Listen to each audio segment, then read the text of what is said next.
Vamos começar com a aula de Química no Cotidiano.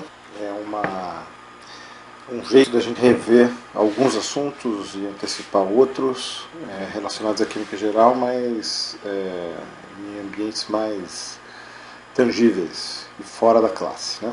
Bom, primeiro, porque Química no Cotidiano? A gente costuma achar que a química é bastante espetacular. Aqui tem alguns videozinhos de coisas bem espetaculares de um programa chamado Tabela Periódica de Vídeos. Então aqui, por exemplo, carbeto de cálcio produzindo acetilena. Aqui não é nem água, é em gelo, que é água, né? Claro, mas só para impressionar um pouco mais de ver o gelo pegando fogo. Então, a água com carbeto de cálcio libera acetileno, o acetileno pega fogo. Isso aí é bem padrão, bem antigo. Potássio é etílico e álcool, e água, desculpa. Aí joga, não acontece nada, pronto, fogo. Então, em geral, é isso que atrai em química, né? Aqui, potássio em água, uma variante mais potente do sódio em água. O pessoal joga, dá risada, química é um bicho estranho mesmo, que gosta dessas explosões. E aqui tem um negócio ali, um cheeseburger que o pessoal colocou numa solução de ácido clorídrico, dá pra ver que a solução é transparente, já não é mais, né? Isso aí é acelerado, dá pra ver o pessoal passando aqui do ladinho, mas é bem nojento. Então, química em geral, a gente fala de uma coisa bem impressionante, bem explosiva, de uma coisa bem nojenta, mas em geral são coisas muito chamativas. O que eu quero mostrar para vocês, esse é o projeto, Periodic Table of Videos, da Universidade de Nottingham.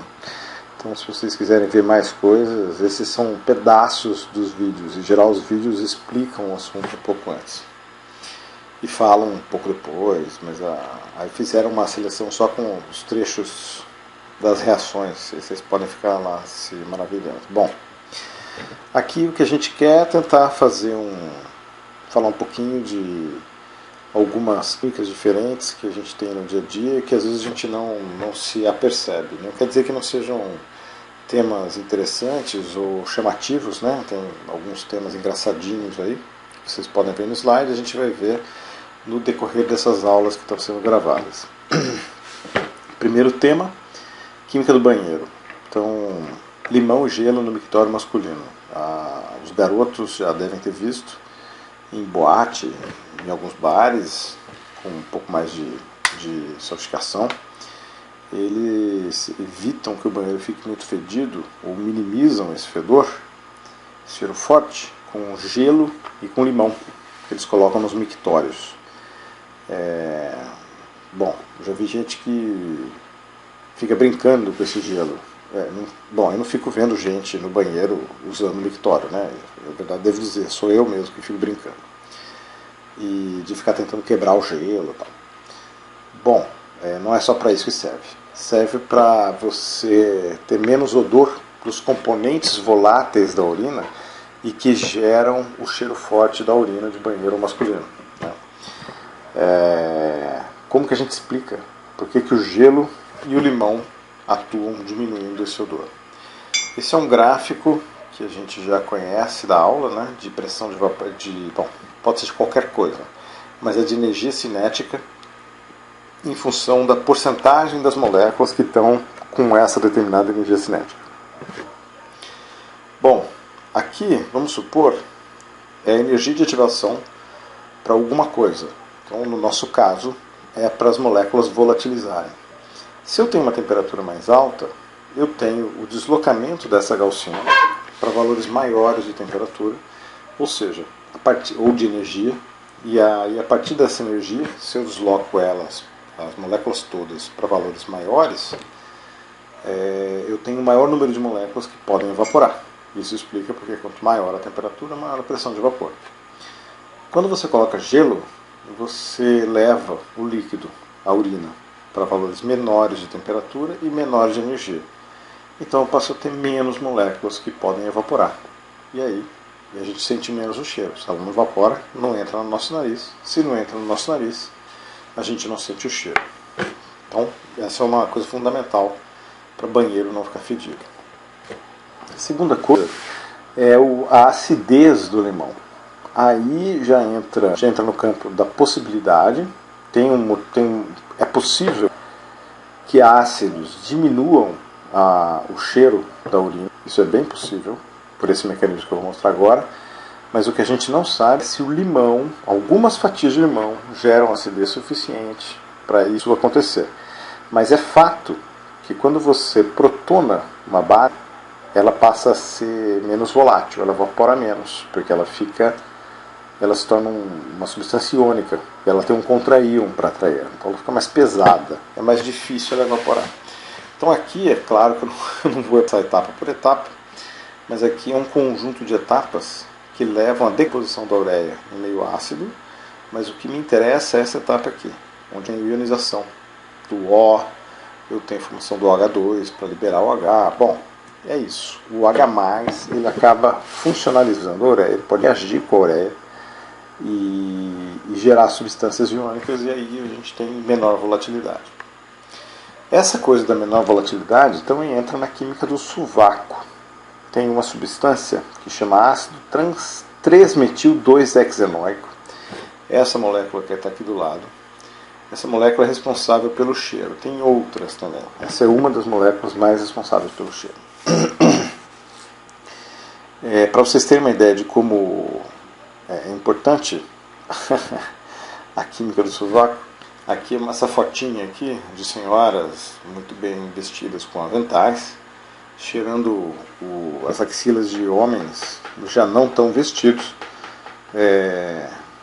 disponibilizando aí as axilas para serem apreciadas por essas senhoras. Bom, o que elas estão fazendo? Controle de qualidade de desodorante. Essa foto é famosa, quando você vai brincar de química, de coisas estranhas, você vai nas matérias, tem N variáveis dessas fotos. É verdade, isso acontece mesmo. E, bom, a gente tem um jeito de evitar, né? Essa foto está bonitinha aí, só para contar a peculiaridade. Mas o que a gente faz para evitar que essas substâncias evaporem e façam com que sejamos lembrados pelo cheiro, né? A gente pegar esse ácido, esse pontinho, vocês não viram química orgânica ainda, né? Mas, se do colégio vocês lembram, isso aqui, essa pontinha por onde o mouse está passando, é o ácido carboxílico. Esse ácido carboxílico ele pode reagir com substâncias que sejam básicas ou que tenham caráter básico. É o caso dessas duas. O bicarbonato de sódio tem caráter básico e o hidróxido de alumínio é básico, é uma base. Assim que você entra em contato, bicarbonato ou hidróxido de alumínio, com essa substância sendo excretada pelo nosso corpo, eu formo um sal e esse sal não evapora. Então, composição de desodorante para reagir com ácido trans-3-metil-2-hexenoico tem que ter uma base ou um caráter básico para poder reagir e não feder.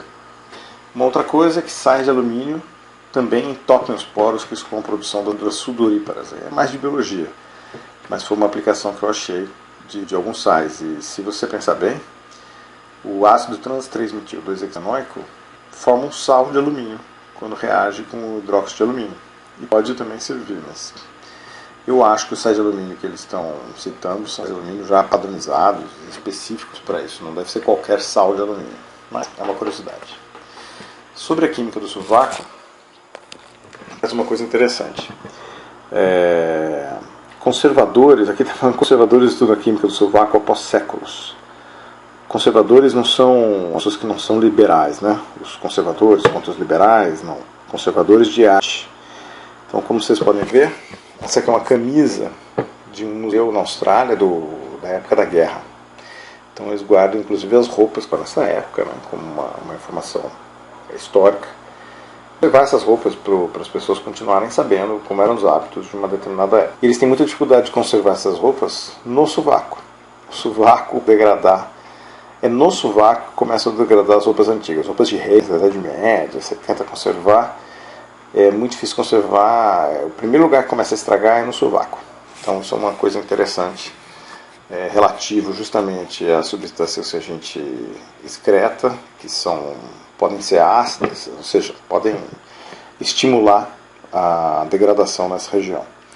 Essa roupa de astronauta está aqui porque também é um problema. Ela é cheia de zíperes e ela já está no museu, né? São roupas históricas também.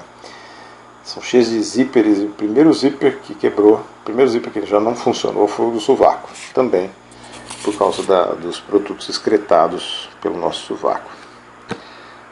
Falando em cheiro, uma coisa interessante, isso aqui essas fotos de cima são de um desfile recente, 2010, acho, de um estilista mineiro, alguma coisa Pimenta, não lembro direito o nome dele, mas ele se inspirou na Idade Média, e essa máscara com esse bico é por causa do Dr. Morte, que eram os médicos aqui, onde está passando o mouse, é a foto de um museu, que tem o Dr. Morte, e aqui ao lado dessa foto do museu, tem um desenho pictórico do Dr. Morte. Esse bico que ele usava era um bico que se enchia de especiarias, a roupa era toda vedada para as pessoas não terem contato com a peste negra, com os fluidos.